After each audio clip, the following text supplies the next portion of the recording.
Selamat datang di Care for Indonesia. Topik kita hari ini membahas bagaimana menafsirkan ayat-ayat dalam Alkitab. Alkitab ditulis sekitar 2000 tahun yang lalu.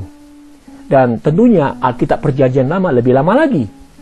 Coba bayangkan saudara, pesan yang ditulis oleh orang-orang dari abad pertama dan untuk orang-orang gereja, orang-orang Kristen pada abad pertama. Kemudian pesan ini sampai kepada kita di abad 21.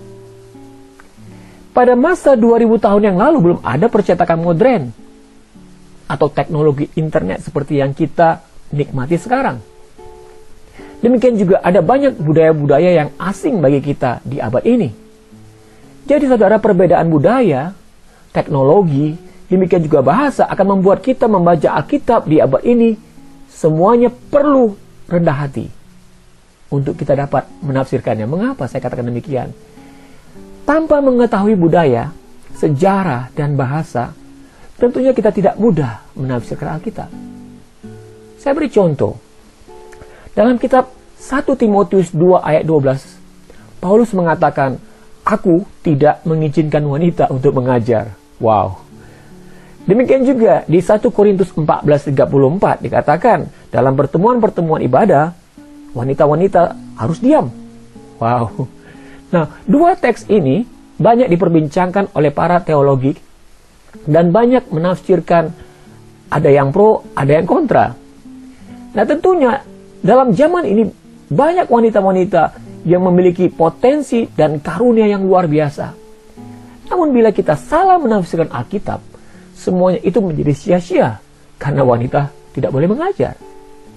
Saya mengambil contoh ini, saudara, untuk memberikan gambaran bahwa bagaimana Alkitab memiliki pesan yang sederhana, namun benar-benar kompleks dalam menafsirkannya.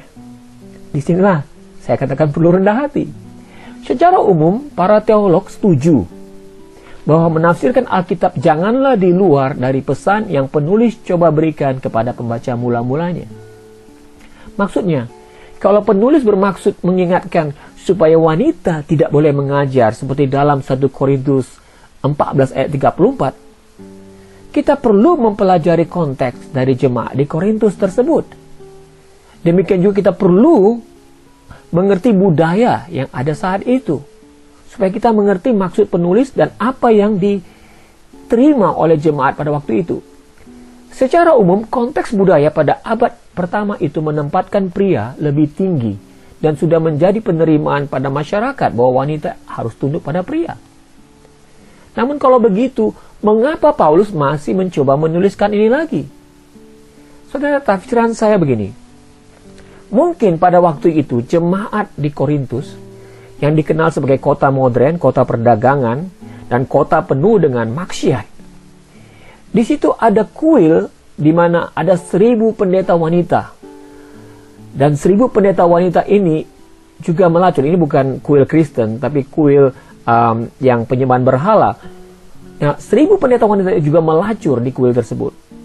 Nah, jemaat ini mungkin juga berasal sebagian dari latar belakang demikian, atau mereka melihat hal-hal yang demikian. Tapi oleh karena Injil, mereka seakan-akan mendapat kebebasan baru. Sehingga dalam pertemuan-pertemuan gereja, ibadah pada waktu itu, banyak orang berbicara.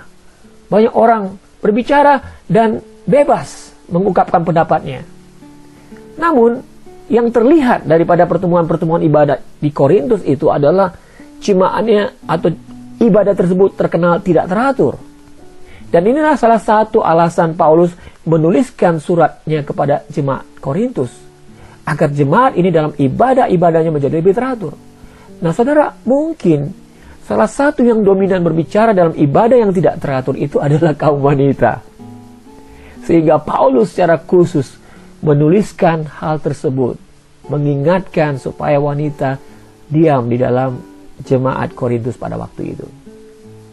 Mengapa saya menafsirkan demikian, saudara? Bukankah lebih gampang mengambil posisi seperti, wah, ini kan sudah ditulis di Alkitab, kita tinggal ikut saja loh, ini jelas loh, wanita harus diam kalau beribadah di gereja. Dan mungkin saudara dalam posisi yang sama. Mari saya jelaskan. Secara umum, kitab-kitab lain dalam Alkitab tidak memposisikan demikian. Contohnya saya ambil dua saja. Dalam kitab Para Rasul 21 ayat 9, ditulis ada 4 anak perempuan Filipus. Nah, Filipus ini penginjil dan dia adalah termasuk daripada 7 orang yang dipilih oleh disciples, oleh para rasul di kitab Para Rasul di awalnya. Dan dia memiliki 4 anak perempuan yang dikatakan 4 anak perempuan ini bernubuat. Jadi kalau mereka bernubuat tentunya mereka tidak diam, right? Mereka berbicara di depan jemaat. Nah, ini dari kitab Kisah Para Rasul. Nah, kalau kita lihat di Perjanjian Lama, ada yang namanya Deborah. Di kitab Hakim pasal 4, dia adalah seorang pemimpin wanita dan demikian juga seorang nabi wanita pada waktu itu. Dia pemimpin Israel, demikian juga dia nabi.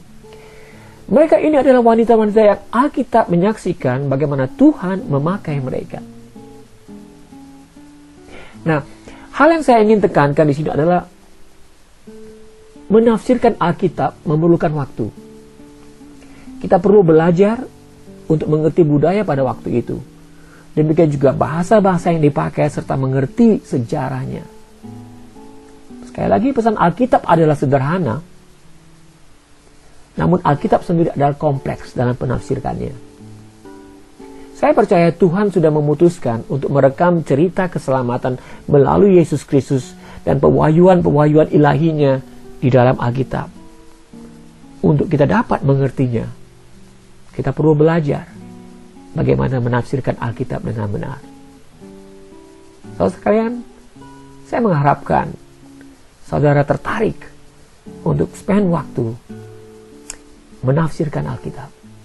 Ada banyak harta yang terpendam